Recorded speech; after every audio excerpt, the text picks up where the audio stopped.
আসসালামু আলাইকুম ভাই। ওয়ালাইকুম আসসালাম। আপনি আমারে সালাম দিলেন, আমি আপনার ছোট, সালাম তো দিব আমি।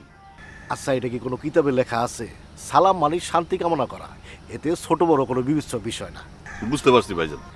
আচ্ছা, তুমি এরকম হন্তদন্ত কই থেকে আসলা? ওই যে জলিল মেম্বারের বাড়িতে গেছিলাম। কি লজ্জার বিষয় কন্ত ভাইয়া, বিষয়টা যদি আপনার জন্য হইতো তাও তো ঠিক ছিল। বিষয়টা কি শুধু লজ্জার, মহালজ্জার? আমি বুঝতেছি না আব্বার মাথায় এইসব কুচিন্তাগুলা কিভাবে যে আসে। কাকার সাথে যে শয়তানগুলা ঘুরে, এগুলাই কাকারে খুব বুদ্ধি দেয়। বিশেষ করে যে মজিদ, ওইটা একটা বিশিষ্ট টাউট। সেটা আমিও বুঝতে পারছি। আচ্ছা তুমি যাও, কোনো চিন্তা করো না, এর একটা বিত হইব ইনশাল্লাহ। আসি ভাইজান।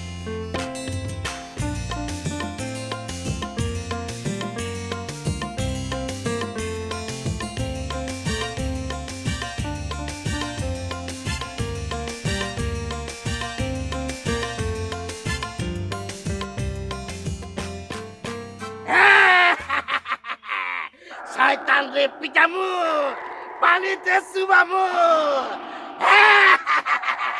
শয়তান, শয়তান।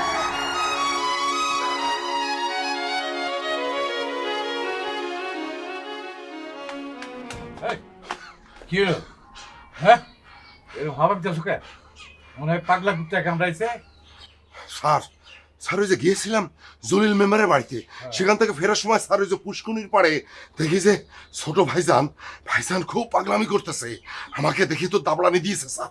আমি আমি অতি কষ্টে জানটা নিয়ে পালিয়ে এসেছি স্যার। জলিল মেম্বারে কি কয়? মেম্বার তো রাজি হয়েছে স্যার, কিন্তু স্যার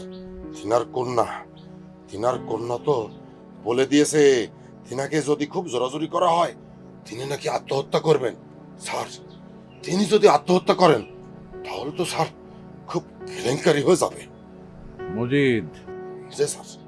পরিস্থিতি নিয়ন্ত্রণে আনতে হলে একটা কৌশল করতে হবে, একটা কৌশল।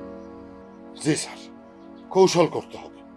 শোনো, সবাইরে জানাই দিবা যে আসলে প্রস্তাবটা ছিল মেম্বারের মেয়ের জন্য চেয়ারম্যানের ছেলের বিয়ের প্রস্তাব, কিন্তু ভুলক্রমে তুমি চেয়ারম্যানের কথা বলে ফেলছো। লোকে তো এটা বিশ্বাস করবে নাকি? জি স্যার, বুঝেছি। এখনো তুমি বোঝো নাই, এই গল্প সবাই বিশ্বাস করবে। তাহলে স্যার? আসো, কাছে আসো। জি।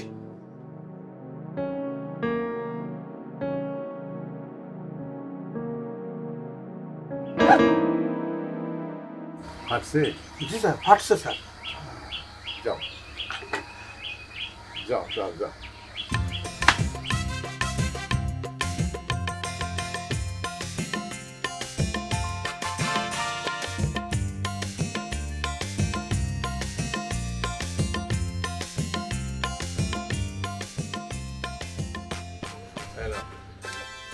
রাখো 2000 টাকা। ভালো করে ব্যান্ডেজ করবা আর ভালো মন্দ খাইও। যাও।